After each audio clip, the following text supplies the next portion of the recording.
Don't look now, but for the first time, and God knows how long it's been, we are back with another episode of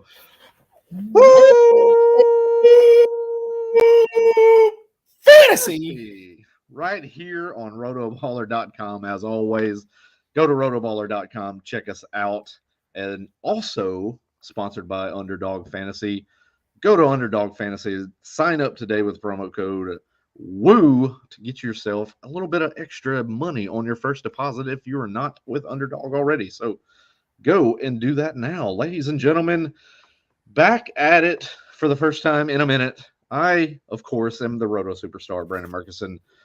This is the co-host, Mr. Nick Hefley, the real FF Goat. How are we doing today, sir?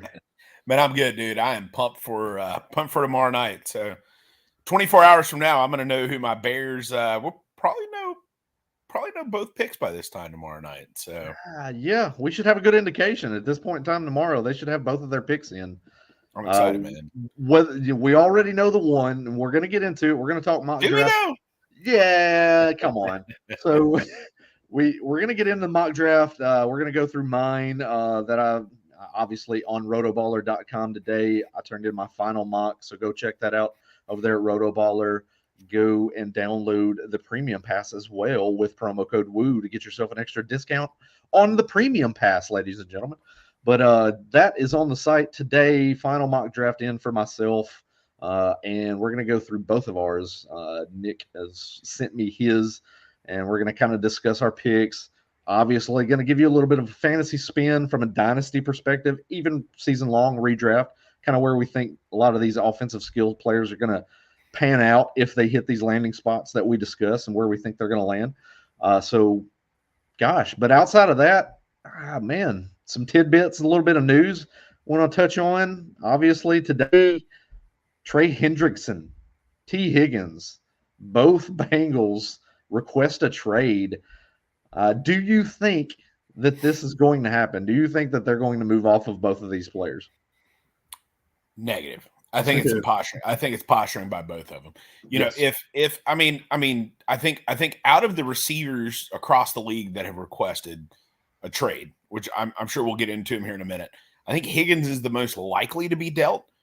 In my mock draft that we're going to get into here in just a minute, I've got Brian Thomas going to the Bengals. Whether Higgins stays or not, Tyler Boyd's gone. Tyler Boyd's a free agent, so he won't be back. They don't really have a whole lot for Joe Burrow there beyond T. Higgins. Obviously outside of Jamar Chase. So I think getting a receiver is going to be big for them. So whether they keep Higgins or not, I mean, if you can get a first round pick, if you can get a wide receiver needy team like the Bills to trade a first rounder for T. Higgins with the depth of receiver in this draft, getting a younger guy, I think it's a great move. So T. Higgins, Henderson, I don't think is going anywhere. T. Higgins is the one receiver that has requested a deal that I think could move. Yeah, I don't think that there's a chance that T. Higgins is moved right now. I think, like you said, that's a little bit of posturing. He wants to get paid. Obviously, they let Tyler Boyd go in free agency, who is still a free agent, by the way.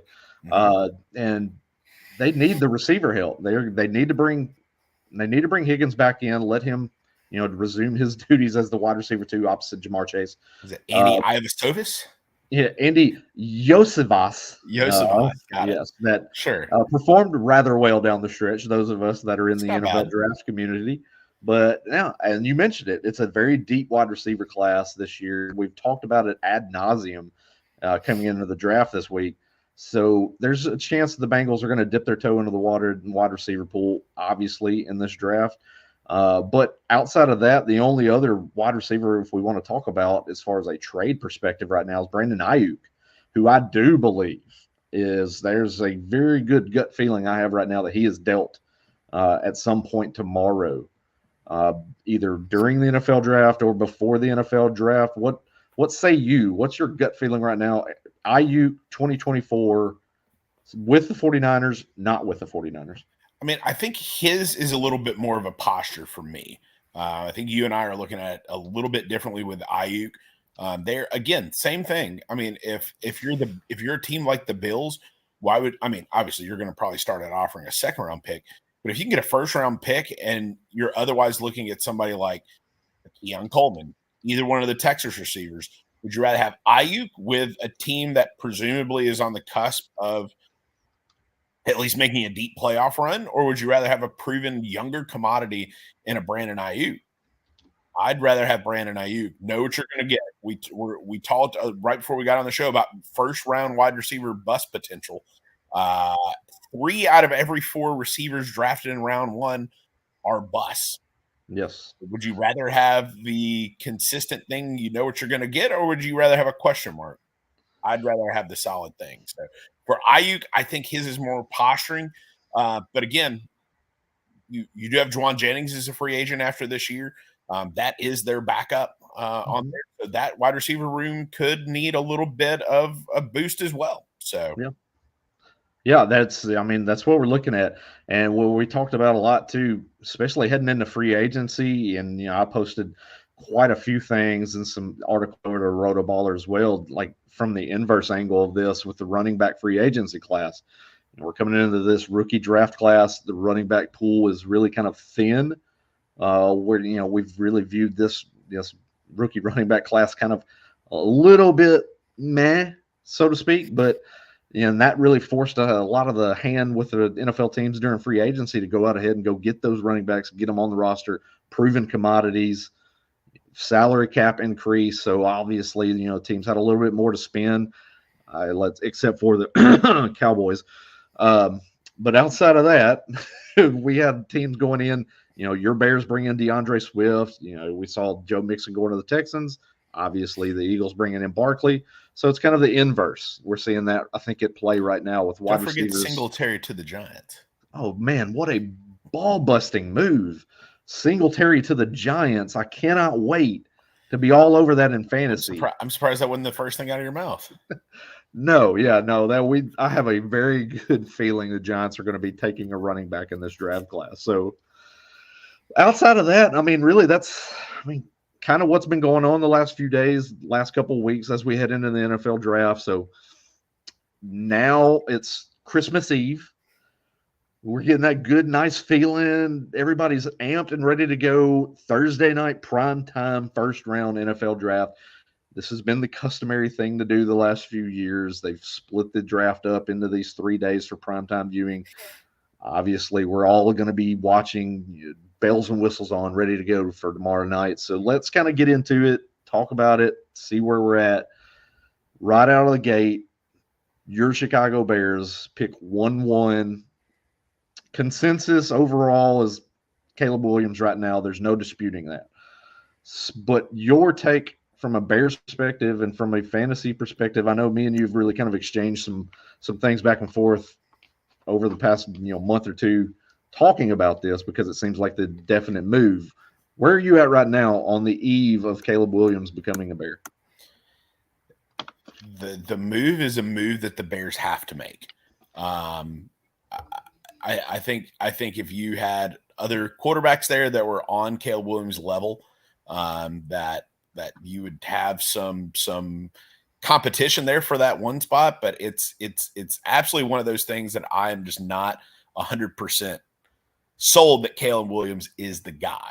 All that being said, I'd much rather have Caleb Williams than any of the other picks that the Bears could possibly make at this position. So I think the Bears have got to go into this thing and surround him with talent, which they've done. They've brought in Keenan Allen already. You've got Swift.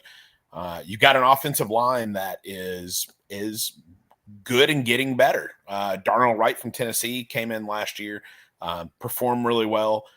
We made a trade for a lineman from Buffalo, so we've kind of really shored up that offensive line there to where, again, I think we still need pieces. Really, year one, I think Caleb Williams, to me, he follows a little bit of the CJ Stroud mold from last year. In the simple fact of, obviously he is not a QB1, but I think you could do a whole lot worse as a QB2 or a super flex quarterback. He's going to come in and have some weapons. You got Cole Kmet. You'll see my mock draft if you see what we're taking a look here at the 9 pick to see somebody else who I think we may get to give him even more weapons.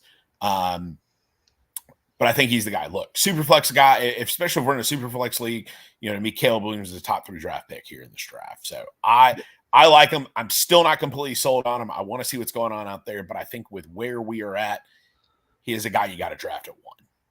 Sure. Obviously, I think, most people, that's the consensus. Like I said, a lot of people are looking at this as a no-brainer pick for the Bears, especially since moving off from Justin Fields.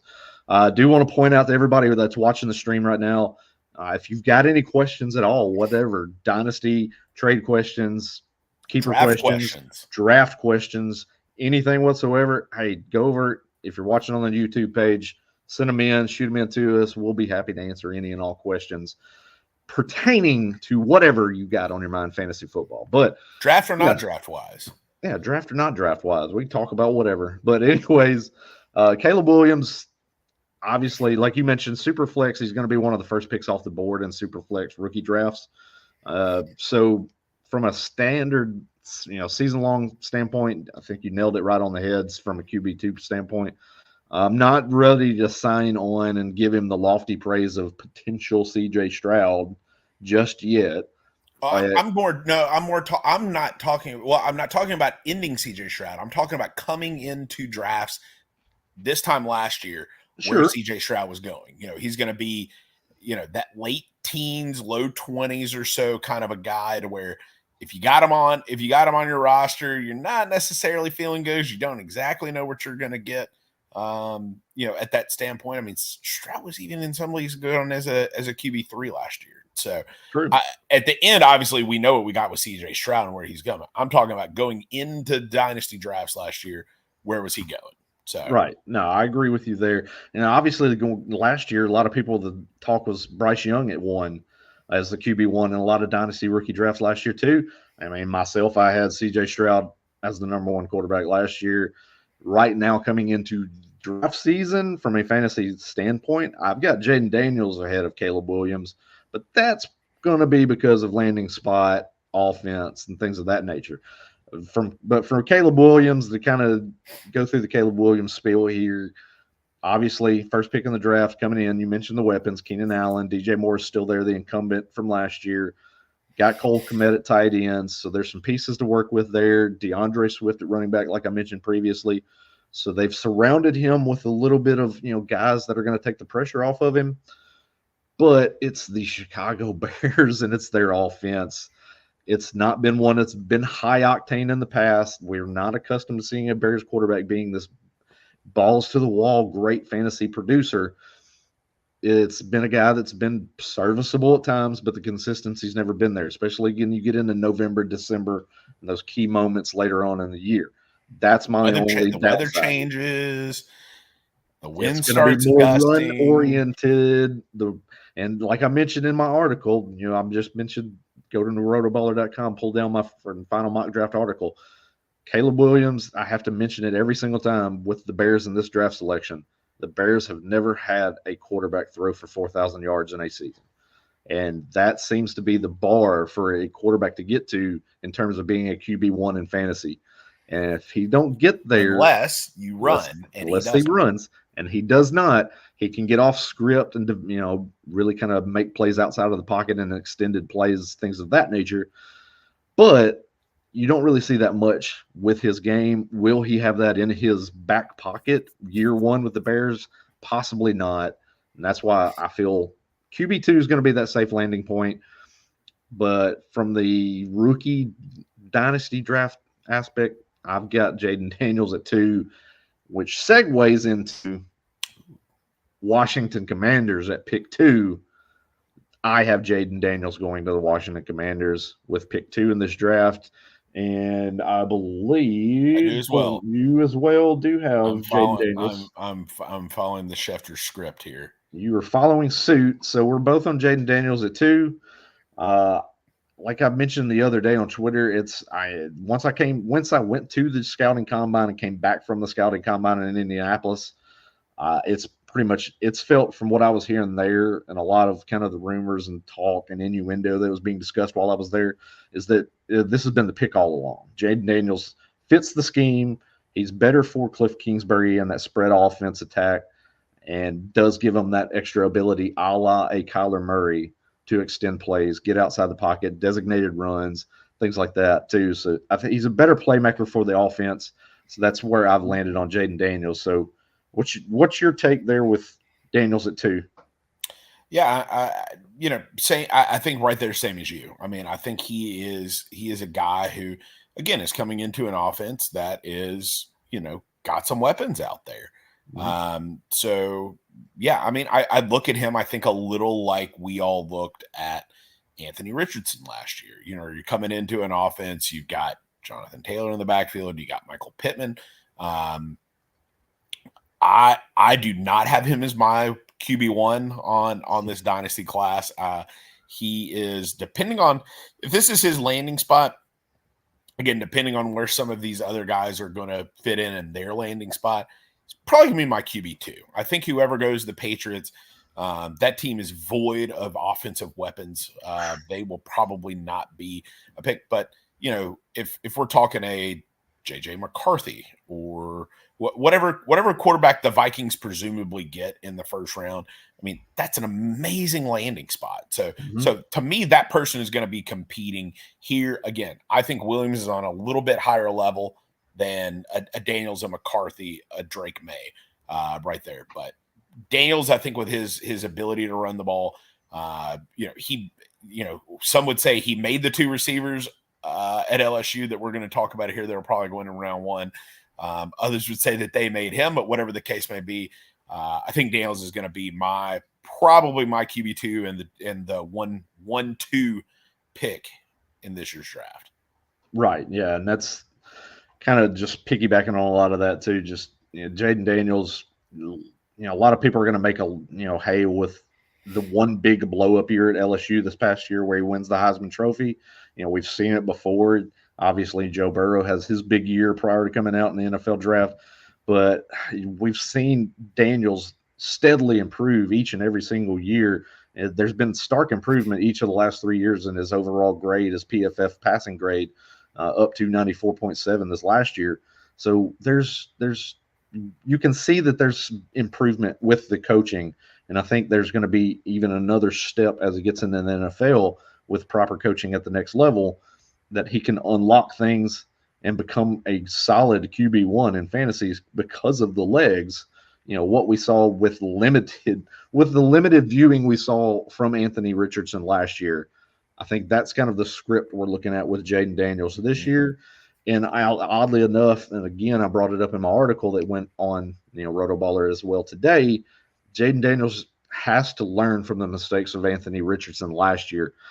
Jaden Daniels has the same type of upright running style that just tends to lead to big hits, which is obviously going to put him on the sideline because a guy that's that slender is not going to be able to take the hits at the NFL level that Anthony Richardson took, who is much bigger between the two. So that's something that hopefully he will learn, but then still be able to utilize the legs and add that facet to his fantasy potential. That's why I've got him at 1. I just think that unlocked potential of the rushing grades adds to what he can do as a fantasy asset. So are you saying you just have him for like this year as your QB1, or are you saying dynasty moving forward beyond this year, you've got him as your 1? Okay. Right.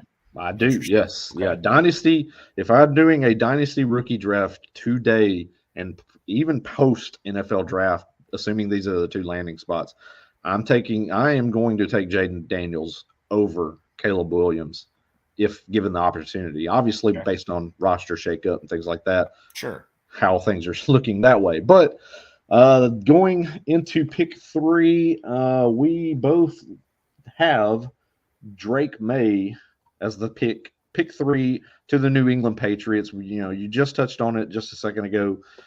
Devoid of talent on this roster right now, especially from a receiver standpoint. They are very thin. They decided to bring back Kendrick Bourne and re-sign him to a 3-year deal this offseason. So whoopee. We're excited about that. So, there's pieces there that they need to develop. Obviously, we think they're going to jump into the wide receiver pool in this draft too to try to add a little bit more weapons. But Drake May, both of us have him going here. Now, there is obviously talk, there's rumors that this is the first. You could say the draft starts at 2, but I think the draft really starts at 3 for me, in my perspective, because this is where a lot of people are really looking at the first potential trade coming into play here, whether it be the Giants coming up to 3, whether it be the Vikings coming up to 3. This is where everybody's really kind of keeping their eye at and seeing what the Patriots do. I think a lot of the stuff I've seen the last couple of days, the Patriots have put out there, unless they get a mind-blowing deal, they're not going to move back, which puts them in the spot of, you need a quarterback. Which quarterback's left, and who do you take? We both have May. What's your thoughts on May from a fantasy perspective here? I have no idea. I've still got the ghost of Mitch Trubisky in my mind that's what Drake May is. So all along as a Bears fan, I was hoping that we did not touch him. So, and May is my pick, but McCarthy, I don't know if it's just talk about how much he's moving up in drafts. You don't know, but I mean, there could be that possibility. I mean, the Patriots have made dumb moves like this before. Should they trade back? Yes. Will they trade back knowing that they are in need of a quarterback and they are drafting this high? Should they trade back? No. They need to stay at this position and take their QB of whoever they like. So I think that's Drake May. I will not be touching him in any drafts. I am presumably thinking that he will probably be I'm going to say QB probably 5 if this is his landing spot, assuming that a guy like a Michael Penix, I'm not touching Bo Nix with yours. So a Michael Penix or a JJ McCarthy are going to be in a better landing spot. So May will probably be my QB 5 of this rookie class, if not lower. Again, I'm not touching Bo Nix. I don't want anything to do with him. He's old. He's a flash in the pan system guy. Do not want to touch him. So yeah, May, if this is the landing spot, will probably be my QB 5. So with looking at Drake May, there's the thing is it's a tale of 2 different quarterbacks essentially. 2022 when he still had decent weapons around him, an offensive line that was semi-good in front of him. You saw a better Drake May that year. It goes for 4,293 passing yards, 37 touchdowns, 7 interceptions, passing grade of 91.5. 2023, offensive line is in shambles. Really, half the year he doesn't have Devontae Walker, so his wide receiver talent is very, very thin. Wide receiver, and his passing grade drops down to 90.8, but his attempts drop down. His completion percentage drops down. Yardage drops down all the way to 3,608 and loses 13 passing touchdowns last year as well. So keeping that in mind, you put him on the New England Patriots, you're probably getting more of the Drake May that we saw in 2023 that struggles with his consistency because he's having to force plays, having to force the ball down the field. And that's the big knock with Drake May is he plays a lot of hero ball. Wants to get the ball down the field, wants to try to make that big play. But the thing is, you don't have those big play athletes with the New England Patriots currently. And so you're going to get yourself put in a lot of positions to where you're forcing plays, and that's going to lead to turnovers, going to lead to a lot of headaches, and you're going to see flashes of Mac Jones from Drake May, and that's obviously a nightmare for Patriots fans. I don't see a big difference here. I mean, Mac Jones even came in with some playmakers out there and didn't do a whole lot with it. Yeah. But let's not forget my dynasty darling, KJ Osborne, moving over here too. Oh gosh. Stop the presses, ladies and gentlemen. KJ Osborne, that absolute tease for whenever there would be a Vikings receiver that's out, Jordan Addison or Justin Jefferson, everybody's all over KJ Osborne to not do a thing for you in DFS. God bless. But anyways, but no, so we'll transition out of that. We'll get to the pick 4. Obviously, we both have the Arizona Cardinals sticking and staying with pick 4, and we both have Marvin Harrison Jr., top wide receiver on the board, coming off to the Arizona Cardinals. confidence level in Marvin Harrison Jr. as the wide receiver 1 for the Arizona Cardinals. You mean in them taking him, or what do I think about Marvin Harrison? What do you think about Marvin Harrison with this landing spot to the Cardinals? Got it. Yes. I mean, proven spot. I mean, if you're going to land with one of these teams over here, the Chargers with the very next pick, if they go wide receiver, you've got a fan favorite of ours in Josh Palmer there. You've got Quentin Johnston there already, first round pick from last year. Like him or don't like him, but you got people in that room. With the Cardinals, you got a guy like Michael Wilson, who I like last year, and then some meh guys. So I think your path to being a 1 is a little more clear. You also got Trey McBride, there in Arizona. So I personally like Marvin Harrison in this landing spot. You got a guy in Kyler Murray who is going to throw the ball. He's made wide receiver 1s before. I think his path to being in 1 is a little bit better than maybe some of these other guys out here. So, right. We're going to probably talk Rome Odunze here in a sec. I have him going to the Bears in my mock. You instantly come in as the QB, as the wide receiver 3, much like JSN did last year in Seattle. JSN for the future, absolutely love him. Last year, didn't like him. Pretty much proved my point. So, right. But I think Marvin Harrison is my 1. I have heard of drafts and him going in redraft leagues, early redraft leagues, going 3rd, 4th round. So way too rich for my blood, at least at that. But we start talking round 4, round 5. Now we're talking in the right mix here. So right, yeah, because you're looking at you're hoping to see a DeAndre Hopkins version of wide receiver 1 with the Cardinals. Kyler Murray back fully healthy. Currently on DraftKings, Marvin Harrison Jr. is minus 250 at the number 4 pick. Next closest option is J.J. McCarthy, who obviously that is the rumor that is out there right now, is the Cardinals. That is the trade up spot for potentially the Vikings. That's being rumored out there. So that's where you're seeing J.J. McCarthy kind of getting into the mix here. But obviously Marvin Harrison Jr., the odds-on favorite to go number 4, minus 250 on the board currently. But yeah, you mentioned it, like late 3rd, early 4th, probably a little bit too high in redraft leagues. We'll get a good tale of that in the coming days and the coming weeks, as obviously on Underdog you're going to really see Best Ball Mania kick off after the draft is over. Is usually as soon as the draft is over, Sunday, Best Ball Mania, Underdog, be there, ready to go, fire away. That's when you're going to get a lot of good takes on where these players are going to go, because now we learn the landing spots. Then you're going to get true ADP and figure out where a lot of these guys are going. So Marvin Harrison Jr., rookie dynasty drafts, though, I believe right now consensus 1-1, whether it's in a super flex, whether it's in a 1 quarterback dynasty league, 1-1 pick there. I think it's a no-brainer, especially if he goes to the Cardinals here. Opportunities galore. I mean, targets are going to be there for him to acquire.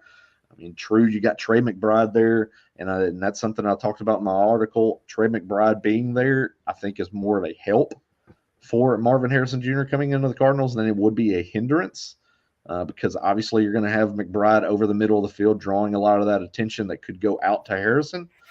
So I think that's going to be a guy you're going to see a lot more like thunder and lightning type of a setup between these two players. You're going to have a guy on the outside that can make plays, yards after the catch, get down the field over the top. And then you have Trey McBride that's all over the field, up the seam, middle of the field. Great 2 options for Kyler Murray, and something that he's really not had over the course of the last 2 to 3 years is, 2 separate options that are really studs at their position. When he's even played, yeah. Yeah, so that's the thing. I like Marvin Harrison Jr. I'm all about this landing spot here with the Cardinals. I've been on it from the word go. It just feels like the obvious fit. It's like I mentioned it to you before we got on here. Even though those rumors are out there with the trade that the Cardinals could move back, it just feels like an asinine move to make when that is one of your biggest needs on your roster, is to bring in a wide receiver. You have the pick of the litter here. You could take whatever wide receiver you want. If you stay at 4, you get Marvin Harrison Jr., the consensus top option in this draft class. Make the pick, move about your day, and go into round 2, or really later on in round 1 we'll get to later. But after that, transitioning into the money spot, so to speak, pick 5, Oh, this is it. currently owned by the Los Angeles Chargers. You have them staying put and taking Joe Alt, the offensive tackle from Notre Dame. This is where I have the Vikings making that move and trading up, packaging the 11th pick and the 23rd pick in the first round to come up and get J.J. McCarthy. I've had this in my last 2 mock drafts. It feels like that's the obvious move. It feels like everything kind of has lined up for the Vikings to make this move, especially when they acquired the 23rd pick. They've just got their chess pieces in ready to make the move if they need to. They're going to kind of play the board and see how things come off. I've got McCarthy coming off the board. You've got Joe Alt. Both are seemingly smart picks, I think, here, depending on which team's there, what the move is. Chargers taking Joe Alt obviously is going to help Jim Harbaugh, new head coach coming in, establishing a run, really getting more protection for Justin Herbert there. So I think that's kind of the mindset. As Herbert, Harbaugh, they're going to really want to build from the trenches and kind of assess their team from that point. But after that, I mean, gosh, so if this is the move, this is the trade. If I have McCarthy going to the Vikings here, which feels like it's at this point, majority. What do you feel like if McCarthy goes to the Vikings here with this pick? Yeah, I mean, I think he would instantly become the third QB of this draft again, like we talked about, passing up May. Definitely the reason look, I think it's an easy move to make. At least we're talking mock draft here, that he would go to this pick, go to this spot, which is the reason I don't think it's going to happen. Everybody has this move mocked. I have him going to the Vikings. I just have it to where the Vikings don't necessarily even need to trade and move up. So a lot of other teams behind them don't necessarily have the ammo. The Broncos, QB needy team, don't really have the ammo to move up. The Raiders have a little bit more ammo to be able to move up. To me, that is, you look down the list. I mean, that's one of the only other teams that's really in this range that need to move up. Because again, I just don't think the Broncos have the ammo to move up. That they've lost some draft picks here, so I don't really see any other team really moving up. So I think it's in the Vikings' best interest just stay put. Again, I think a lot of that really too comes down to the Giants, like we talked about the Giants if they're going quarterback or not. Right. The Giants, you and I were at the draft in Nashville where they took Daniel Jones, and it got laughed at, and everybody thought that Daniel Jones was a later first round pick. If he was even a first round pick, and then boom, he goes to the Giants. The Giants are known for making these crazy idiot moves. But getting back on task, which by the way, I was going to point out too, when the Daniel Jones pick was made while we were in Nashville, there was a guy in front of us wearing a Giants jacket that took it off and threw it down and just stormed off past us. It was glorious. Agitated. But yeah, continue. No. So let me ask you this. Like I said, I think I'm like you. I've had Malik Neighbors, if they stay at this spot, as the pick the entire time. The more I look at it, the more I think that they are gonna stay with what they have in Quentin Johnston, Josh Palmer, maybe go round 2. And kind of build that way, because this is a team that likes to build from the trenches. If the Chargers don't trade out of the spot, where do you see them going? If the Chargers don't trade out of the spot, they'd be smart to take Malik Neighbors here. With Harrison off the board, Malik Neighbors comes in, gives them a more bona fide wide receiver 1, because we saw what Quentin Johnston was last year, and it's just not a lot. They're going to hope for a very, very big step forward with him in year 2. Who's to say that even happens?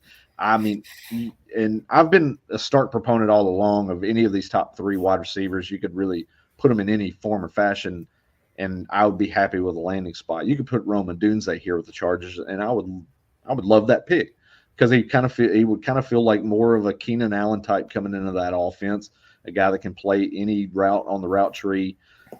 Helps out the quarterback a lot more there. But the biggest wild card, if the Chargers do stay at 5, is Jim Harbaugh. And Jim Harbaugh is obviously known to be a guy that he's wanting to build from the offensive line, defensive line, and out, how he's going to build his team. And that's why right now, and Daryl Jeremiah, we talked about it before coming on here, has J.C. Latham, who coincidentally enough on DraftKings right now is the favorite to go at pick 5 at plus 275. Joe Alt plus 320, followed by Harrison at 330 and McCarthy at 330, Malik Neighbors at 350. So there's a lot of question marks here at this 5th pick, and that's what we just talked about. This is really kind of the sweet spot. What's going to happen with this 5th pick? The Chargers going to move back? Who's moving in? If they stay, who's the pick? There's so many question marks right now with this potential pick. And if you're on the stream right now, I've got plenty of you guys in here right now watching. What's your thoughts? Shoot me a comment in here. Let me know what you're thinking. Chargers 5th pick, Vikings 5th pick. What's your mindset there? Shoot them in here. We'll show a few here on the stream. If you want to get them in, we'll highlight them and talk about them. But it's a big one. That's the big spot right here, and that's what we're really going to be watching for tomorrow is this 5th pick in the first round of the NFL draft with the Chargers, is how this is going to play out. Now, after that, still steaming along right on this offensive playmaker skill position setup. We both got the Giants still at 6. We both have the Giants taking Malik Neighbors, wide receiver LSU, here at this spot. Feels like that's kind of been the odds-on pick to be made for the Giants here for so long now. What's your thoughts on Neighbors to the Giants with potentially Daniel Jones or Drew Lock at quarterback? I don't like it. They have, granted, and I say that Darius Slayton was what, a wide receiver 2 coming down the stretch during fantasy playoff times this last year. And that was with Tommy DeVito as quarterback. So, Hey. So you look at that wide receiver room, and they have got a lot of names there. Granted, nobody is going to be as good as Malik Neighbors in there. I had it in my mock. I changed it. I did have Brock Bowers going here. And the reason I had Brock Bowers is, again, you look at that wide receiver room, you got names like Jalen Hyatt, Wan'Dale Robinson, Darius Slayton, who has done quite well. Isaiah McKenzie came in on a free agent deal. Isaiah Hodgins was a fantasy darling 2 years ago. You got Darren Waller there. You got pieces. You got Daniel Jones, who signed this huge deal before this last year. So you're going to commit more money, more resources to the quarterback position. I just don't know that they can do that. So, So if Malik Neighbors is the guy, I definitely do not love the move year 1. Let's put it like that. Where I'm imagining, do you have an idea of where he's going in redraft leagues? I imagine dynasty leagues. He's my wide receiver 2. I mean, just for future potential and how good he is. Right. But do you have an idea of where he is going to be going right now in drafts? Some things I've seen out there has been kind of more in that 8th, 9th round range, and season-long redraft kind of feels appropriate. Yeah, obviously, right. People want to take that that new hot commodity of these rookie wide receivers and even rookie running backs some years as well. But yeah, that seems to be the spot where he's going in. You mentioned him at 2. I think that's the spot for him in rookie drafts for dynasty. You're obviously projecting out past this first season in the rookie year, because you're probably going to be looking at the Giants going somewhere else at quarterback next year. Daniel Jones will be gone, so there's going to be a chance to bring in a new weapon. Now, will Brian Daboll be the coach next year? That's another question I ask entirely altogether. But from the talent standpoint and the aspect with Malik Neighbors, yes, he's the number 2 option behind Marvin Harrison Jr. We've seen it at LSU, the playmaking skills, the ability to really stop, cut, and accelerate so fast. He does that better than Marvin Harrison Jr. from what I've seen, watching on game film, things like that, and the scouting. There's just aspects of his game that he can do better than Marvin Harrison Jr. But I think just all-around skill set is better for Harrison. But Neighbors going to the Giants, it's kind of like what we talked about with May and the Patriots. It kind of feels like a lot of doom and gloom, especially year 1. Yeah, Sure. you don't see the upside there. There's not a lot of value there. For me, I would hope that they can develop and get more out of Jalen Hyatt in year 2, and that can only help Malik Neighbors coming in and really kind of shade the coverage back to the middle and keep the double coverage away from him. But Yeah, I mean, I think the best move for Neighbors, if you could pick an ideal landing spot, if the first 4 picks stay the same, if he goes to the Chargers, it's a great move for him. I mean, yeah, to me, he instantly becomes the one. Again, I don't feel like the coaching staff there values the wide receiver as much as fantasy analysts would like to, but I think coming in there, Herbert would instantly start throwing the ball to him. Granted, there is some other mouths to feed there, but again, I think he would be the one. Just like I think he's going to be the one, with the Giants.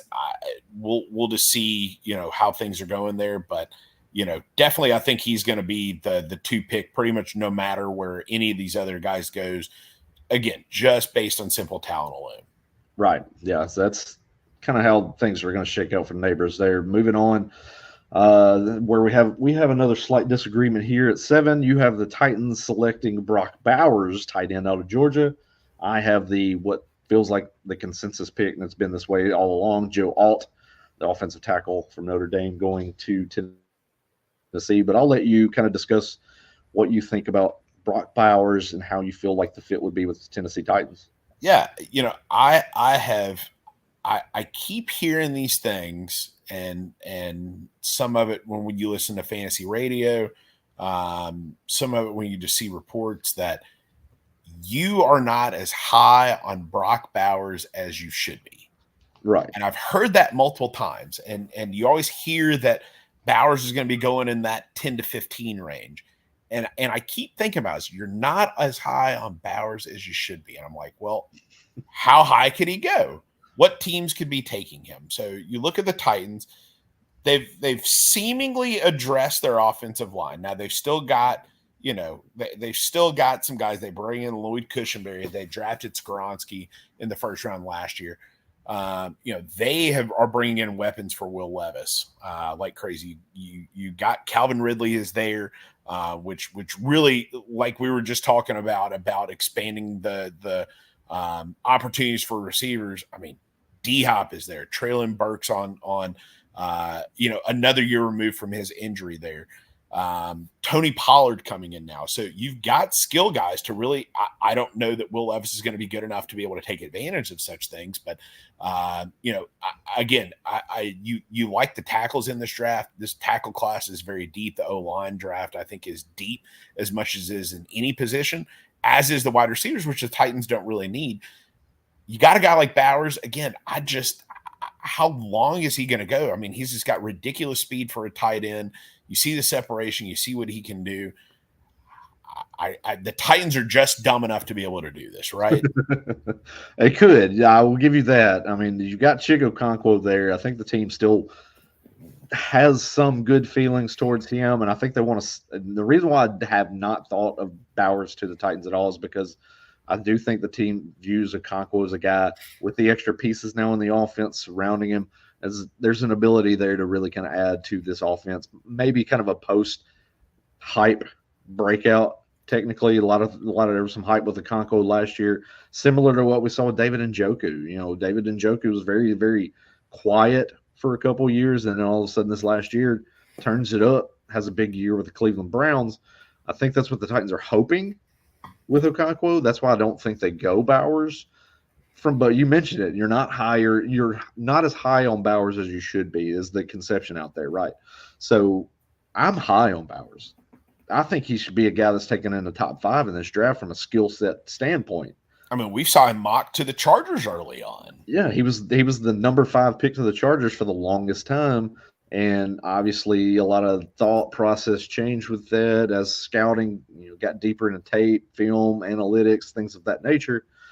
You start to see you weigh in the cost value of taking a tight end early, like we saw with the Kyle Pitts a few years ago, and what they're going to bring to you early on in the career. So now you're really kind of seeing Bowers fall back more into where he's going to go based on the positional aspect of it, as opposed to what versus the actual skill that he has. But That's the only reason I don't think the Titans make that move here. I think they go. We're gonna go offensive line, and that's really the bread and butter of their new head coach too. Callahan he's an offensive line coach, and I think he's going to want to come in. He's going to want to rebuild this offensive line, and you have a chance to take the best offensive lineman in the draft. You want to go get your guy, and I think that's what they're going to do here with Joe Alt. You're going to go get him at pick 7 there. The Bowers slide, if you want to call it that, is going to come back a little bit there. Little bit of difference opinion between the two, so we will be fine with that. But then we'll move on, and we're going to go to pick 8, and this is actually where things kind of get a little bit shaky here, especially in my mock draft. In my mock draft, this is one of the first trades, or the second trade really, that I have in the first round. I've got the Jets moving up from the 10th pick ahead of the Chicago Bears to take Rome Odunze at 8. You have essentially what's considered the consensus pick, Atlanta Falcons staying, taking Dallas Turner there with the 8th pick. Wait, come again. You said you had Rome Odunze going to? This is where I have the Jets trading up ahead of the Bears. Got it ahead. Okay, 10-4. Yeah, Jets trading up ahead of the Bears at pick 8 to get Rome Odunze because there's been a lot of talk and speculation over the last couple of weeks that that's who the target is for the Jets. And you get to this point in the draft, and you kind of feel like the Bears might make that move at 9 and take Odunze. At least that's a lot of the talk and speculation from the Bears' perspective as well. If the Jets want their guy, they're going to have to make a move up and go get him. And I think that's what the pick is here. Mm-hmm. Jets going up to get their guy with Odunze. Locks him in.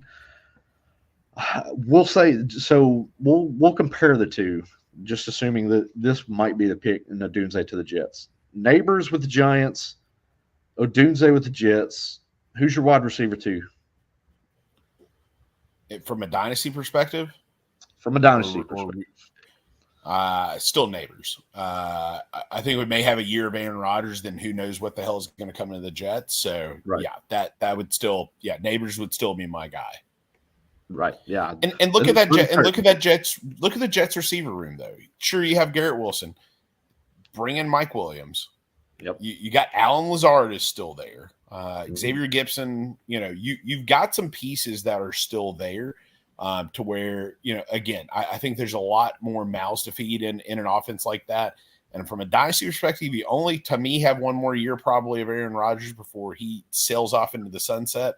Yep. Where the Giants presumably have a little bit more of a stable situation, presumably with Daniel Jones.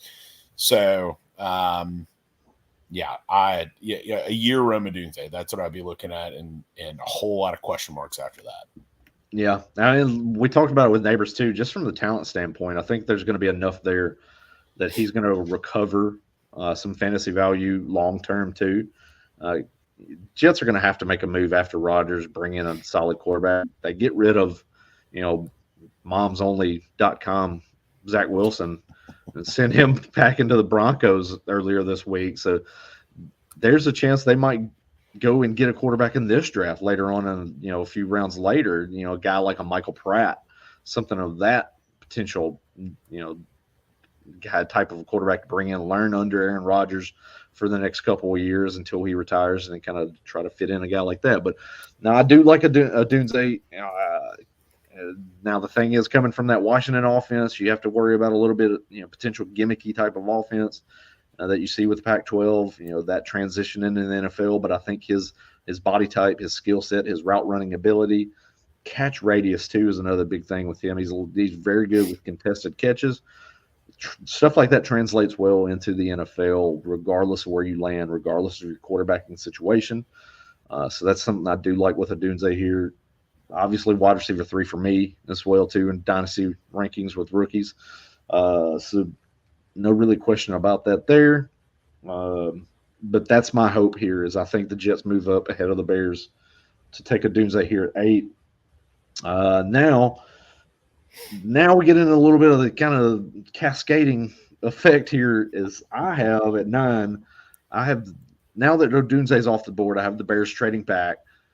Obviously, we've heard some things about the Bears wanting to kind of make some moves, acquire some extra picks in this draft. They only have 4 total for this draft, so there's odds are they're going to want to move the board around a little bit, acquire some picks later on in this draft. I think that's a good spot here for them to do so. I have them trading back. The Raiders coming up from pick 13 into pick 9 to take Olu Fashanu, the offensive tackle from Penn State. You have your Bears taking Odunze here at pick 9. Stay put. So, touch on it real quick with Odunze landing spot to the Bears as opposed to the Jets. Dynasty-wise, it's obviously a really good spot. Keenan Allen only 1 year left on his deal with the Bears. So for what you would presume to be a big offense there, year 2, I think that Odunze would succeed here, where, again, you only got 1 year to go left. Presumably with a guy like Aaron Rodgers. Maybe Aaron Rodgers extends his life there with the Jets after last year especially. But if we get to this scenario and if your trade is correct, as a Bears fan, I would, in fact, want to trade back just a little bit. You look at the Bears and their team. Offensive line is presumably not an issue. I would say the Bears would probably be going maybe along that defensive line and bringing some guys in there. You don't necessarily need to do that with the next couple picks. You can trade back.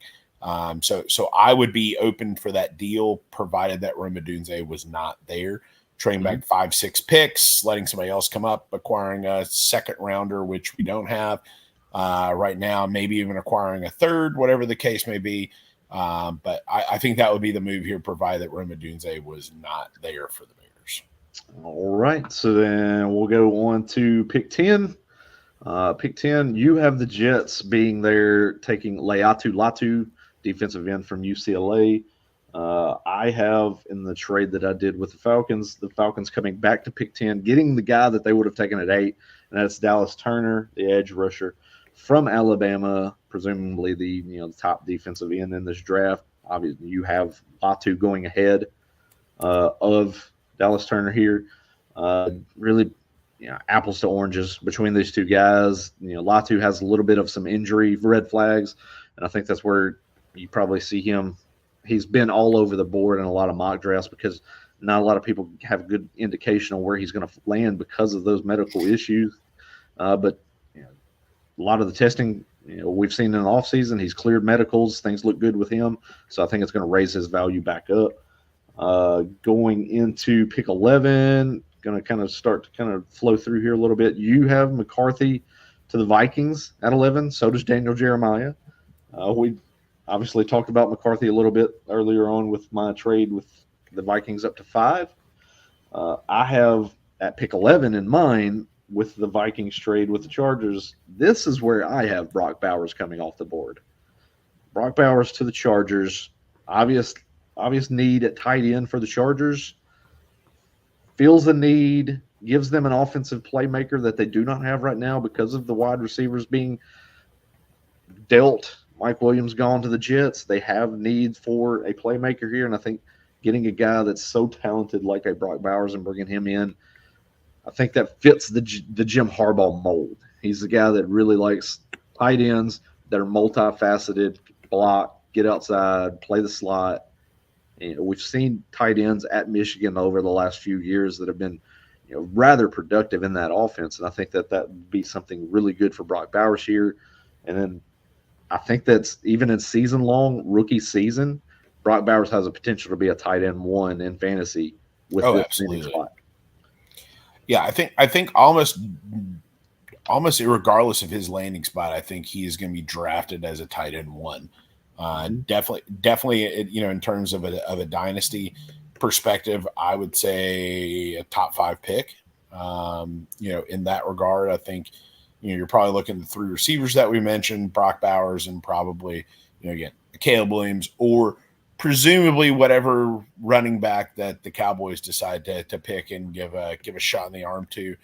There will probably be a top pick as well there. But I think Bowers, especially even in a redraft, projects out to be a QB1, a tight end 1 in year 1. Yeah, I think that's kind of the obvious thing there. A lot of people are going to be chasing the Sam Laporta effect from last year. Grabbing that rookie tight end and hoping he flashes big, gets into the end zone quite a bit, like we saw with Laporta. I mean, yeah.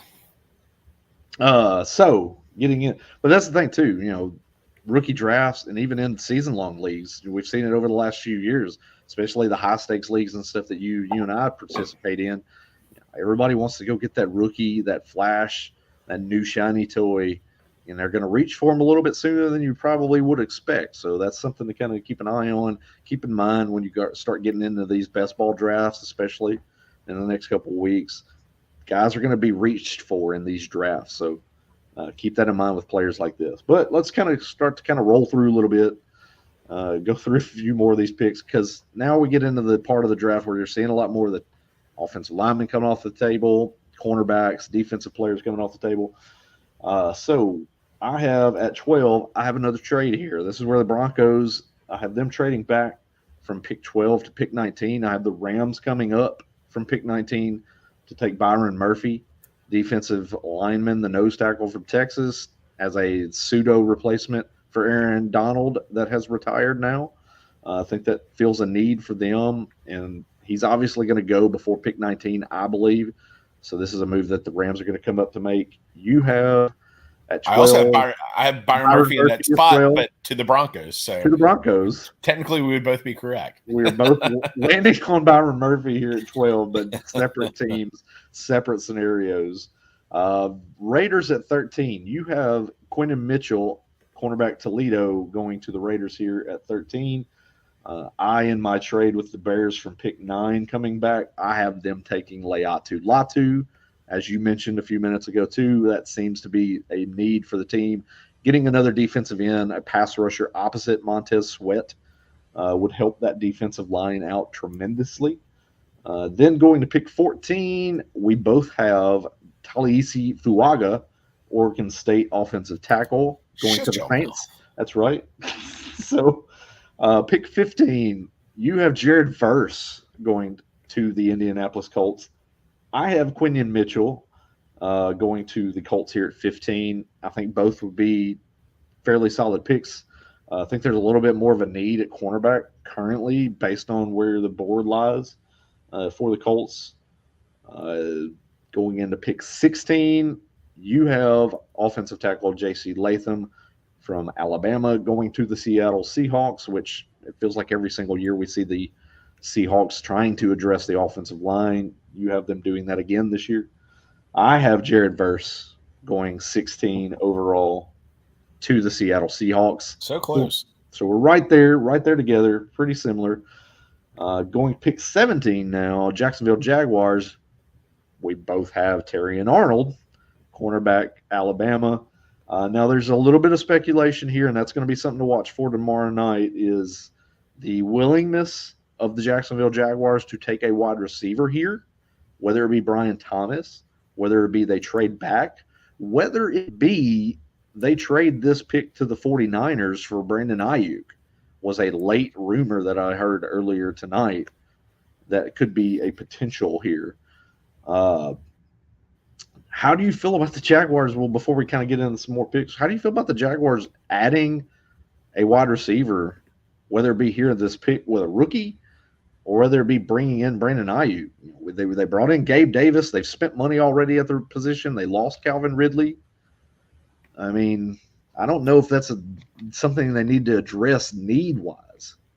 I mean, they definitely think that they are on the verge, of something special there. On their side, I mean, they at least paid Gabe Davis, kind of like they paid Christian Kirk the year before. Yeah, almost the exact same contract. Yeah, I mean, Zay Jones has performed admirably as he was really good year before last. Granted, he was injured a whole lot of last year, but when he's played well. So, Is that the smartest thing? Do you really need another receiver here and using your round 1 pick on that guy? I mean, I would much rather. I mean, they've got a pretty dang good offensive line as well. I would think spending that pick on defense, especially a corner, where you're going to be going now presumably against the Houston Texans for trying to win that division. Yep. And the Titans for their moves that they've made as well. You've got two teams that are going to be throwing the hell out of the ball. How are you going to stop that? You've got plenty of receivers. Don't make that move. Now, if you trade that pick and go get a Brandon Ayuk, you go get a T. Higgins, which I don't think that's been rumored as much as probably the Ayuk move. If you feel like you're a receiver away, you make that deal. Absolutely. I would much rather have him than a guy like a Brian Thomas that if he went here, would probably be a 2, but fighting for a whole lot, reception wise. So, I mean, it's a move that I could see the Jags moving, but I've heard and seen things where I believe truly that they're going on the defensive side of the ball if they keep this pick. Right. Yeah, I think it's kind of the obvious move for them to make here at this point in time. It just feels cornerback is the right move. Like you mentioned, you got offenses in the South now that are going to want to throw the ball, and even Anthony Richardson coming back too.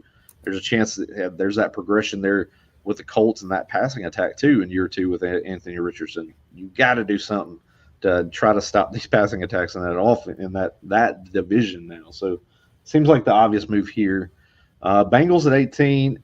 You have the Bengals taking Brian Thomas, wide receiver LSU here, to essentially fill the void of Tyler Boyd and then possibly the departing T. Higgins. I have J.C. Latham, the tackle from Alabama, going here in this spot. What's led to you thinking Brian Thomas here to the Bengals? Yeah, I mean, like we had talked about earlier, I mean, I think the T. Higgins move out is a little bit more likely to happen. With that, you look at their depth behind, Jamar Chase there and the receivers that they have, and it's not good. You look at, you do look at the offensive line for the Bengals, and it's good. They bought, Trent Brown is in there. You got Zeus Brown is at the other tackle spot. You got some names that are there that are along that offensive line, so I don't necessarily see them going in that direction with their first round pick. You mentioned Trey Hendrickson. Obviously, if you're going to be moving on from a guy like that, maybe you go in that pass rusher spot.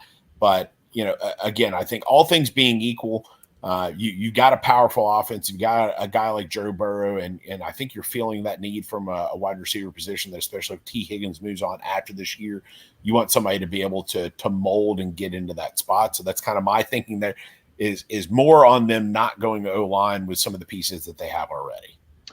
Yeah, and I think too, I think there's a possibility they could go O-line because of the versatility of the guys they do have on that line already. There's a chance, you might have a guy that can slide from tackle to guard, bring in a Latham to go, left tackle, right tackle, some versatility because we saw last year what Joe Burrow getting injured completely just debunked this team. What's the best avenue to protect Joe Burrow? The offensive line. And how do you go about that? Add more depth to your offensive line, add better players to your offensive line. That's kind of my mindset. Brian Thomas, though, if this were to be the landing spot with a Bengals wide receiving core, where do you value him as a fantasy asset? Yeah, Dynasty, I think he's my number 4 receiver, clearly behind the top 3. For a this year version, if some of these guys are going where we think he's going to go, again, let's presume that T. Higgins is on this team. I think he falls back even just a little bit further on that, assuming that some of these other receivers, assuming that the Bills get a receiver, assuming that, a team like the Panthers grab a wide receiver in round 2 with some of the guys that could be going in that range there. So I think he falls a little bit further back again for year 1, but my dynasty outlook on him is solid as the 4th wide receiver in a dynasty draft.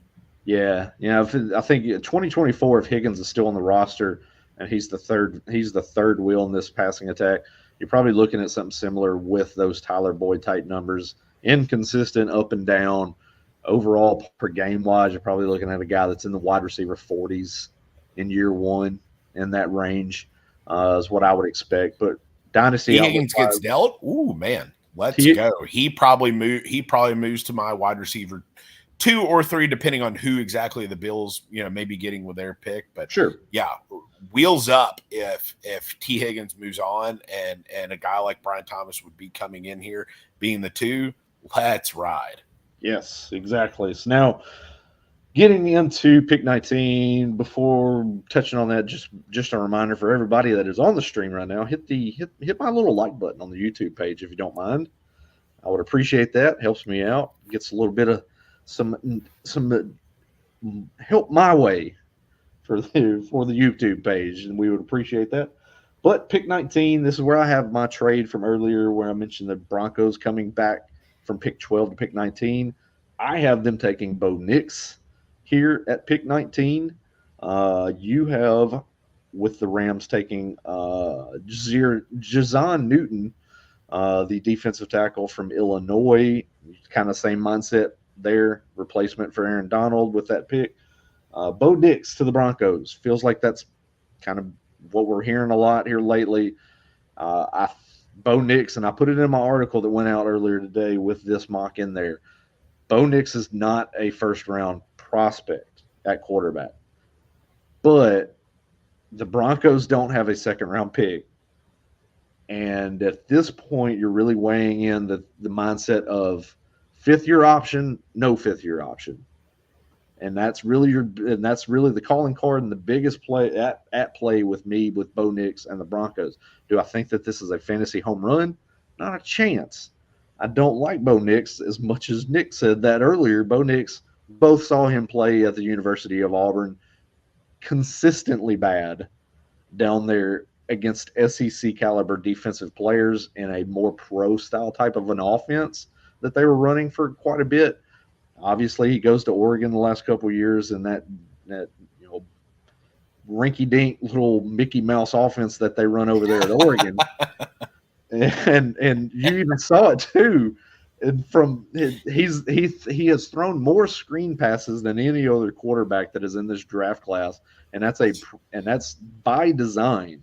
74% completion rate. Yeah. And it's that team knew what Bo Nix could not do, and they said, we got to get the ball out of this guy's hands fast. Get it to Troy Franklin. Get it out to these guys. Get it to Bucky Irvin coming out of the backfield. We got to get the ball out of his hands to make him look better. And that's what they did to, quite a degree. But him going to the Denver Broncos, it's more of a swing by the Denver Broncos to try to bring in a quarterback. Sean Payton, this is going to be his guy that he wants to bring in. Don't feel great about it from a fantasy standpoint, like I mentioned. Obviously, they moved on from Jerry Jeudy. We've got Cortland Sutton still there. We've got Marvin Mims. Everybody's hopeful. Let's go, Marvin Mims, get more targets. Let's go. I mean, it's going to be Bo Nix, Zach Wilson, or Jared Stidham running a Sean Payton offense who has really, outside of Drew Brees being his quarterback, what's he really shown? Not a lot. So I'd rather have Jared Stidham. I mean, I really would. Yeah. Or I'd rather take a chance on a Michael Penix. I don't get that. Honestly, if Bo Nix is your guy, if you made this move back, I think you can move back again. Right. Like I would even further move back from 19 back into the mid to late 20s. And again, and this is something you talked about. I mentioned a guy at work today about why you want to come up and why you want to have that first round guy and not a second round guy is because you get the extra potential year in that fifth year option. Yeah. And that's huge, especially at the quarterback position, and why you see teams coming back in from round 2 to round 1 to be able to get that quarterback or get that guy that they like. You get that option for the extra year. Right, of course. So that's the thing. That extra fifth year option, you get a quarterback, say you're drafting Bo Nix, Michael Penix in round 2, and they turn out to be really good actual prospects with that tutelage and with the coaching. Then the next thing you know, you're having to give this guy an extension quicker than you were expecting to because of losing that fifth year option. But Daniel Jeremiah's mock draft, I believe he had same scenario. He's got Bo Nix going to the Broncos, but at pick 22, where he had the Eagles moving up to take Talisi Fuaga. So he's same mindset. Broncos trading back because that's the obvious move. If Bo Nix is your guy, He's not going to get selected anytime within the next, let's say, 10 to 15 picks. If you're at 12, try to call somebody to move up. Try to talk somebody into getting this. Hey, this offensive tackle is going to go in the next couple picks. Hey, this cornerback is going to go in the next couple picks. Jump up, make a move. Unless you hear like you do from some of these that apparently the Rams are all about getting a quarterback. Right. Yeah. I mean, Seattle doesn't. I mean, unless you just think that Sam Howell is going to be the guy there eventually. I mean, you've got a potential void there at that. As well as the Raiders. I mean, you've definitely got some teams in that little range there that could. But really, once you get past the Rams, I mean, there's those next 10 or so picks. I mean, I guess technically, especially with the announcement today that Justin Fields' option's not picked up, the Steelers could technically be in the mix. Now, I don't foresee them going around one quarterback, but you got Russell Wilson with one more year left, Justin Fields with one more year left. You got a pretty big size void in that QB room after this year too. So maybe at some point that's a thing, but presumably the Broncos don't have anybody else to deal with. They can have their pick of the litter right at that point. I think that's the mindset there, is that they're targeting Bo Nix. It's just finding the right trade partner to move back to get him. So then getting into the 20s here, we got pick 20, Pittsburgh Steelers. You have, and I have both, Troy Fontenot, the offensive tackle from Washington, going to the Steelers. Glad you're saying these names, by the way, and not me. I do a little bit of scouting heading into the draft, so I got to learn these names. So we both have offensive tackle for the Steelers. Seems like the obvious thing. They usually they can't get the offensive line fully correct. They're always adding pieces. So get your next offensive tackle off the board to the Steelers to help try to improve that line. Pick 21, you have the Dolphins staying put, going Chop Robinson, the defensive end from Penn State, who's got a lot of extra push behind him the last month or so to try to move up this board. I have another trade here. I have the Packers coming up from pick 25 to pick 21 ahead of the Eagles to take Cooper DeJean, the safety / cornerback from Iowa. I've heard a lot of talk with the Eagles being really, really interested in Cooper DeJean. And I think the safety is a kind of a need for the Packers as well right now. And that's a guy that they're coveting. Move ahead of a team that might take your guy. Go get Cooper DeJean. That's what I have there with this pick there. Going to 22. Eagles, you have them taking cornerback Nate Wiggins from Clemson. Kind of just mentioned cornerback is also kind of a need for the Eagles as well right now. Seems like that would be an obvious fit for them in that spot. I have them in my mock draft trading back from 22 after losing out on Cooper DeJean. This is where I think it gets interesting. I have the Bills moving up to pick 22 to get Brian Thomas Jr., wide receiver LSU, to take over as the wide receiver 1 for the Buffalo Bills after Stephon Diggs was traded to the Houston Texans. That, I think, is a big move for fantasy if Brian Thomas Jr. lands with the Buffalo Bills. How would you feel with this landing spot, Thomas to the Bills? Yeah, I mean, that would definitely, from a dynasty perspective, again, I don't from a dynasty perspective, I don't know that changes much. Maybe depending on landing spot, could go up all the way to 2 if you get a Neighbors to the Giants, an Odunze to the Bears, or Jets, maybe that could move some things in that regard. But definitely for this year, that would make Brian Thomas, if he lasts this long, which I definitely don't have him lasting this long, but if he lasted this long and went to the Bills, he would be my wide receiver 2 from a redraft perspective.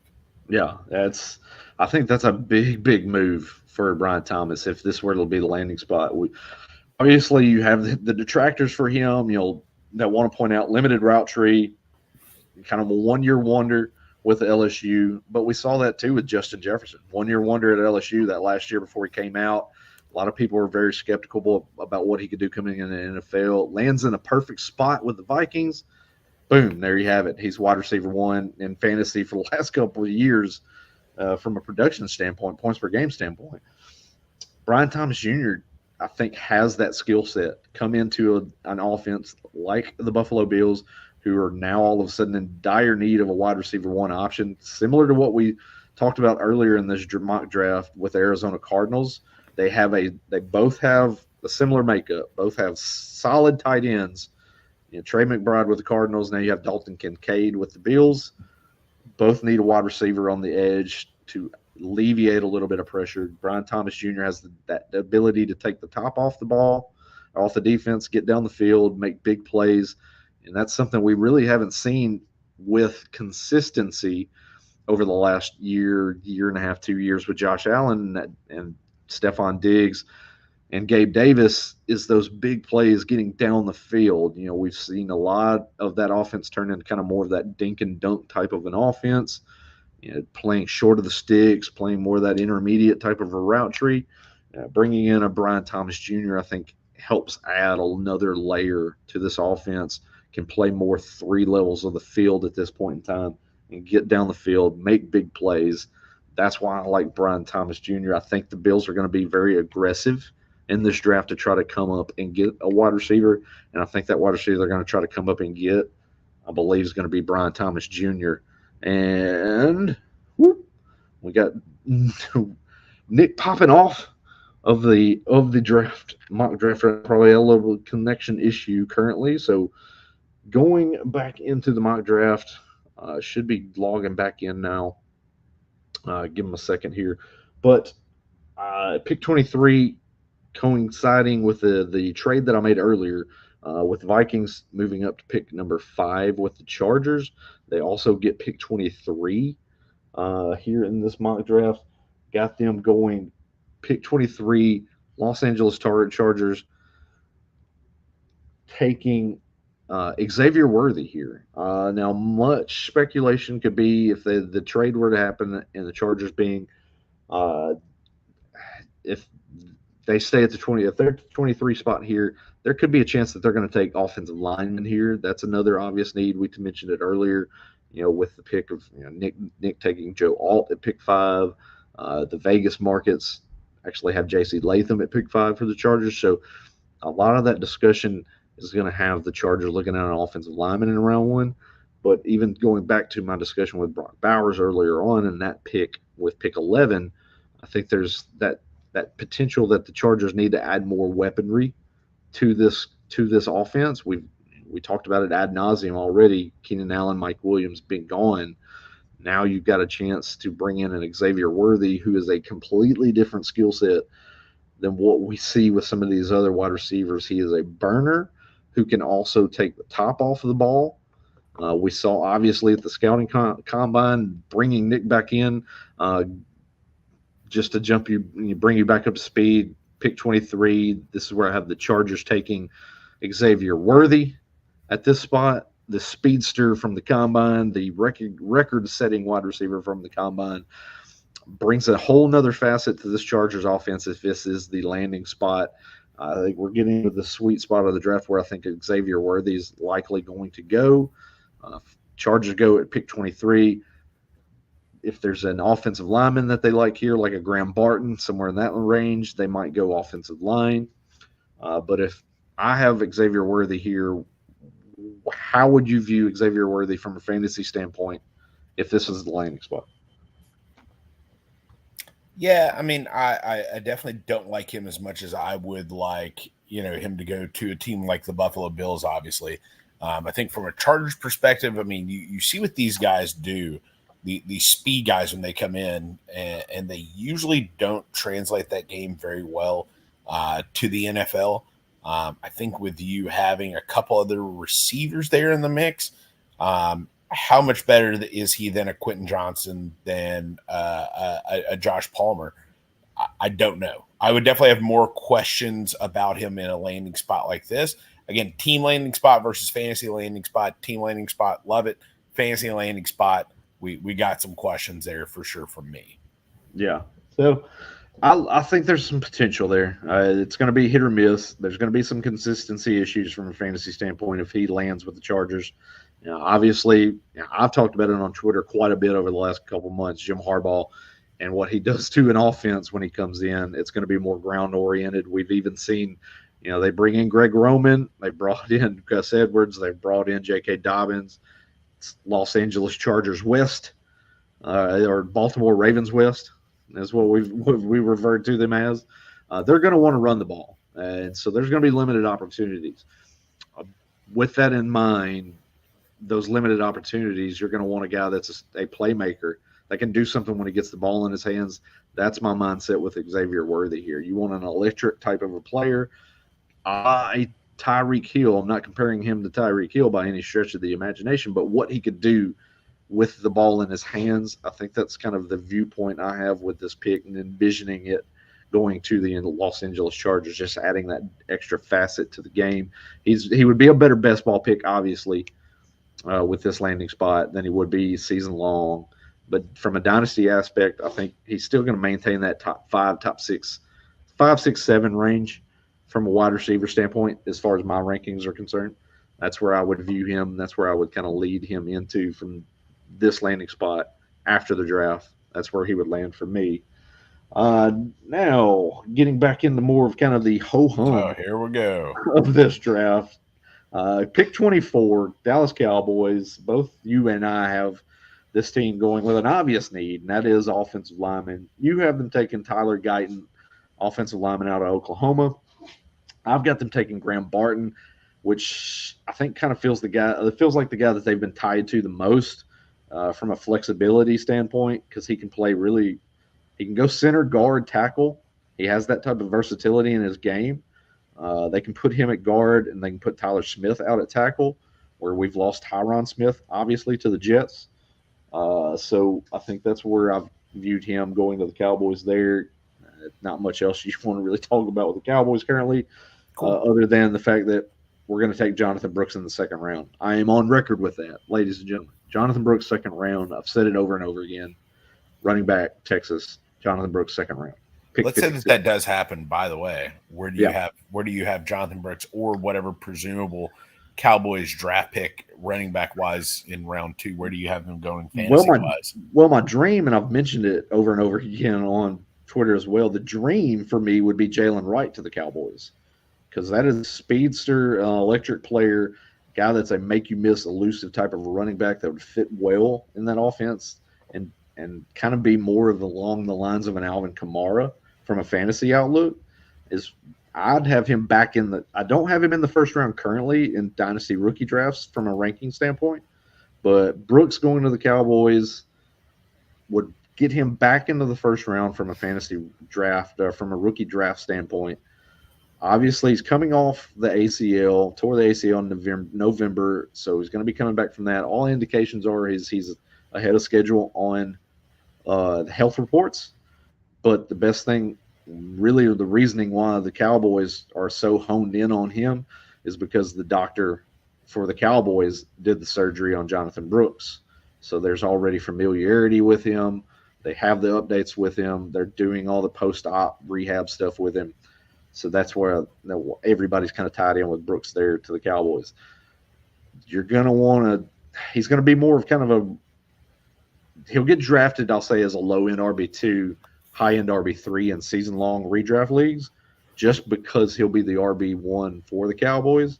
But you have to also bake in the fact that he's coming back from that injury. Obviously, year removed from ACL is going to be a tall task to ask for him to come in and provide big-time numbers. That's why Cowboys bring in Royce Freeman. That's why they brought back Rico Dowdle. Veteran presence to bring in to have that steadiness for a rookie that they're going to bring in that has the injury questions coming in. So that's my viewpoint with that, if Brooks is the pick at 56 of the Cowboys in the second round. But I digress. I don't want to get into a tangent with the Cowboys because Lord knows I could right now. But going into pick 25, I have in the trade from earlier where I had the Packers move up to the Dolphins spot. Got the Dolphins taking Jer'Zhan Newton here, the defensive tackle from Illinois. You have pick 25, the Green Bay Packers taking Jackson Powers Johnson, center out of Oregon. more depth, a little bit of help there with the offensive line for the Packers. Build around, help that offense. Jordan Love, solid pick there. I would believe in my opinion as well. Pick 26. This is where I have Chop Robinson, edge rusher from Penn State, going to the Tampa Bay Buccaneers. Feels a need. They have the need strongly for an edge rusher there to get after the quarterback, generate some pressure there on that defense. You have defensive tackle Darius Robinson from Missouri. I agree. I have Robinson here as well. A different Robinson. Darius Robinson, sir. So you have interior. I have defensive end going here. So we're both thinking defensive line help is the need for the Bucks here. Pick 27, Arizona Cardinals. This is where I have Jackson Powers Johnson going. They have a need at center. Jackson Powers Johnson, medicals are kind of a little bit iffy right now, and you're seeing him start to slip out of the first round. But I think this is kind of a need pick, and the Cardinals try to bring in a center that they can plug in and play for the next several years. You have the Cardinals going Kool-Aid McKinstry, cornerback out of Alabama, who we are very familiar with as Tennessee Vol fans. Yuck. I've hated watching Kool-Aid McKinstry the last couple of years. He's a great cornerback. I have a feeling somebody's going to be drinking the Kool-Aid. Yeah. Oh, yeah. We're not going to ever get a chance to talk about him ever again just because who talks about corners in fantasy? But there you go. Yeah, except for the wide receiver cornerback matchups. This is true. When we discuss that for DFS purposes. But I have pick 28. You have the Bills taking Xavier Worthy there. I have in my trade that I did with the Bills and the Eagles, I have the Eagles taking Nate Wiggins, who you had at pick 22. So we both have the same guy going different spot. Right team, different spot.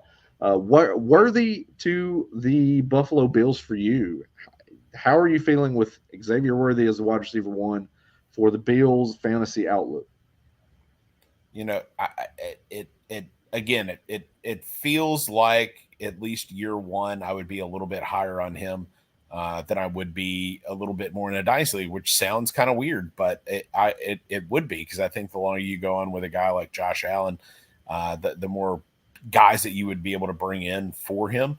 But yeah, he would probably be my, for a redraft, probably be my number 2, number 3 guy. Dynasty wise, probably, yeah, my 4, my 5 again, depending on where some of these guys land. But that the receiver that the Bills go with right here, presumably them going a rookie, he's going to be top 5, if not top 3, in terms of dynasty potential. Yeah.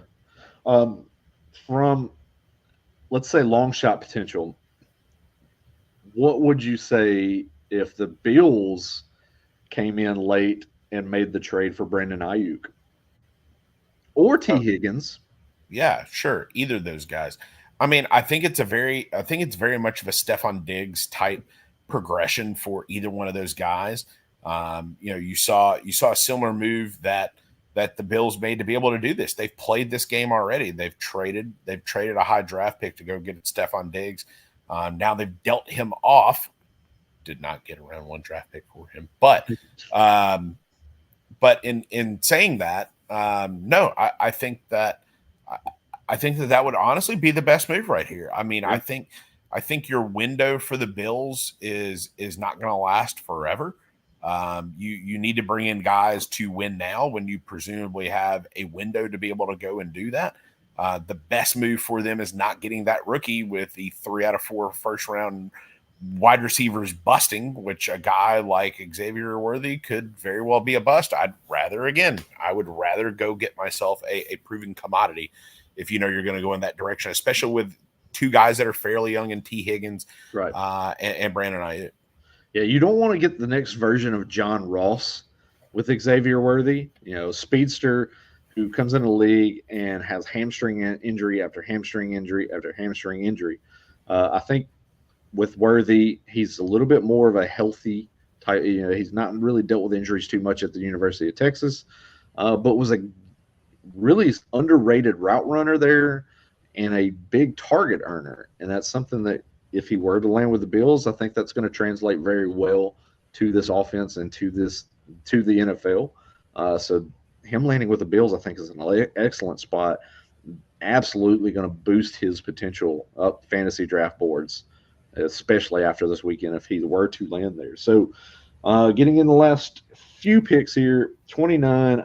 This is where I have Mr. Kool-Aid McKinstry going to the Detroit Lions. There to add to their secondary, which needs a little bit of help.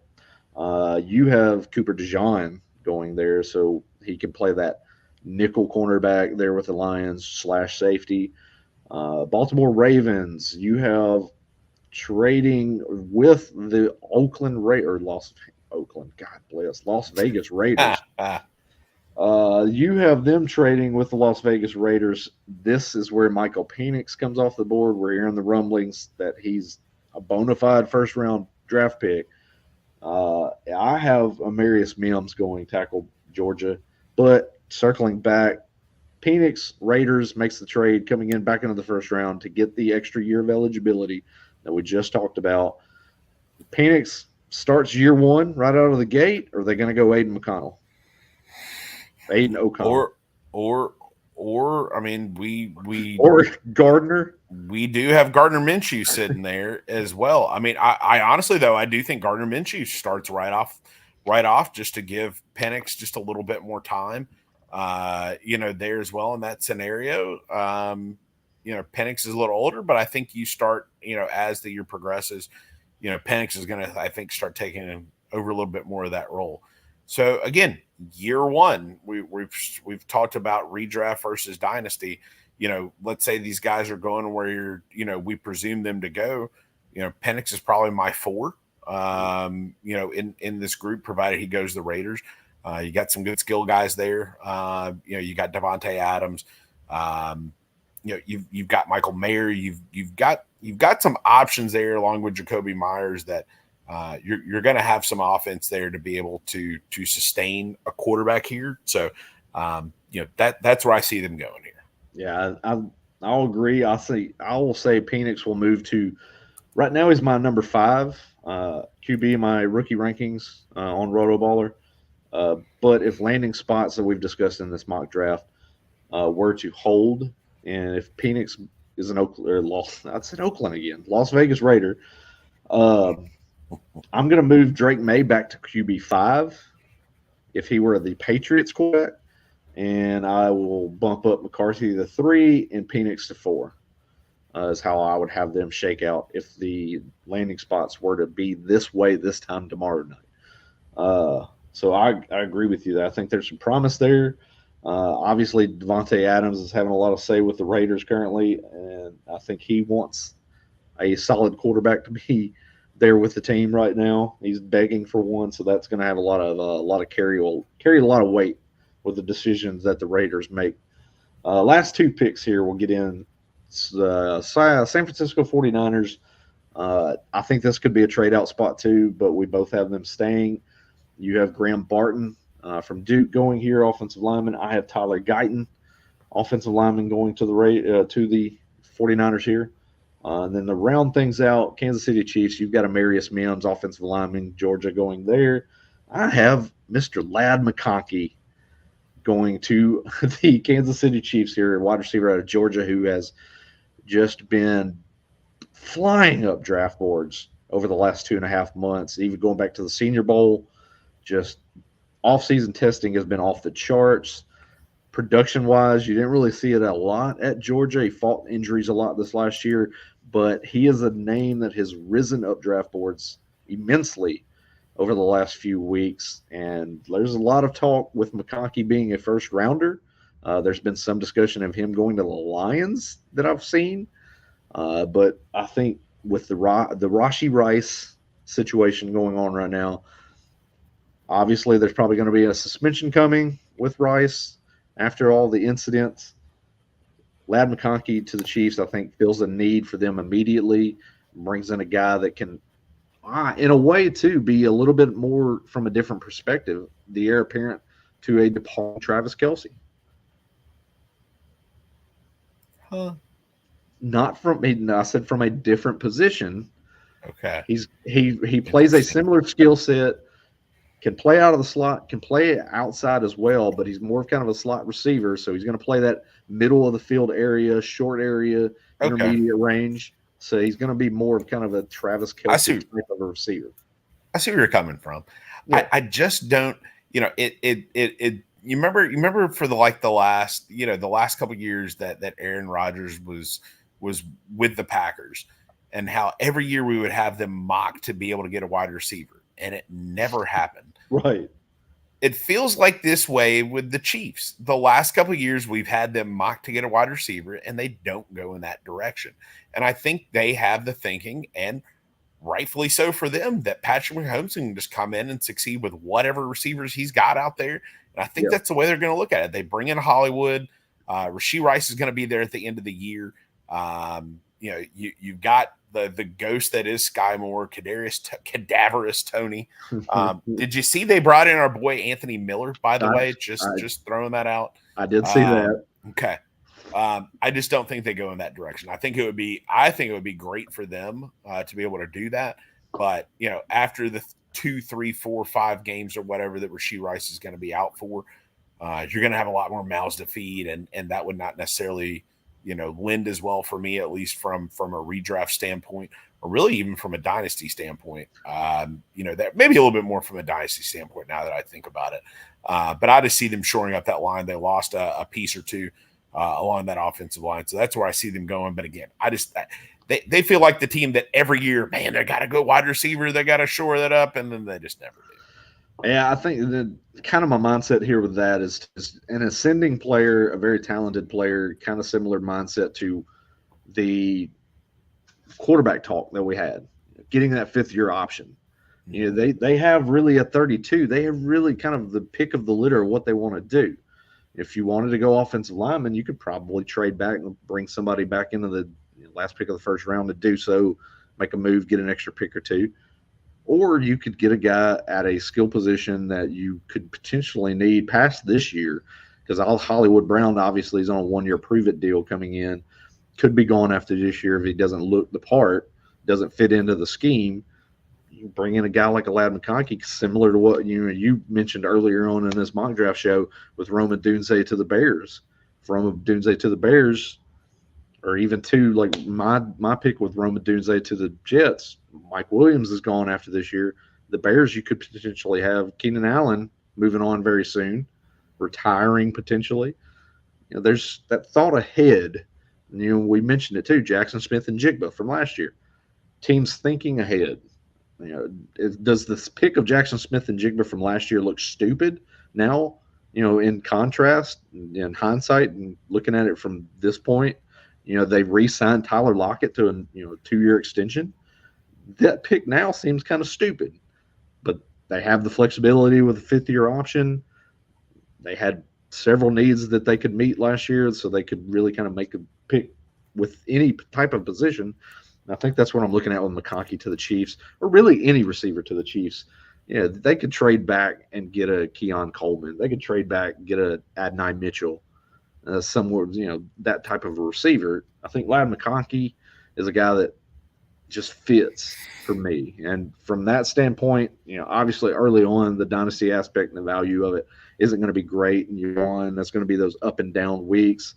But as things open up from a target perspective, year 2, year 3, year 4, you got Patrick Mahomes as your quarterback, man. That's a big time play there. So that's you're huge right off the bat. Yeah. So I like that there, but that's going to put a wrap on it. That's our mock draft, ladies and gentlemen. It's going to put a bow on it. That's going to put a bow on top of this thing. But yeah, go and check my mock draft article out. Like I mentioned earlier, over at rotoballer.com. It went published live today. Thank you to all the people that are on the live stream right now. This might be the highest amount of viewership we've had steadily for a stream in quite some time.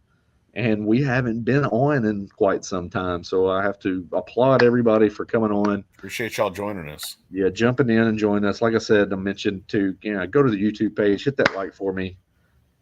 Help us out there. Give us some views there. Share this with all your friends and family. That would be awesome of you guys out there. But outside of that, any other parting words of wisdom before we head into NFL Draft Round 1 tomorrow night. ESPN and NFL.com, bring back your draft day round 1 competitions. We miss it. I hate having to score it by hand, but I guess that's what I'm going to have to do since nobody has any of these competitions anymore. So there you go. That's sound advice. Please bring back those round 1 competitions. I mean, you do the tournament challenge, and that's a free contest, and everybody jumps in it. Why don't you do this for the first round of the NFL draft? Would be fun. But outside of that, I mean, there you have it, ladies and gentlemen. I'll tell you what, from my perspective, if I get enough interaction, you go to woo_fantasy or you go to my Twitter account and shoot me DMs, mention me, whatever you want to do. If I get enough people to say they want me to do it, we're going to get on here and we're going to do a live stream of the first round of the draft tomorrow. Done it the last couple of years, but hey, if you want us to get on, we'd be happy to. We're going to be doing this tomorrow night anyway. We'd love to have you join us. So come in there, get on the YouTube page, give us a shout out. Let us know you want to sit and hang out with us as you did tonight, and we will definitely do that. And outside of that, everybody, you got one sleep. You're going to wake up tomorrow, and it's going to be the NFL draft. Woo! And we're going to be ready to bring it on for another episode of Woo!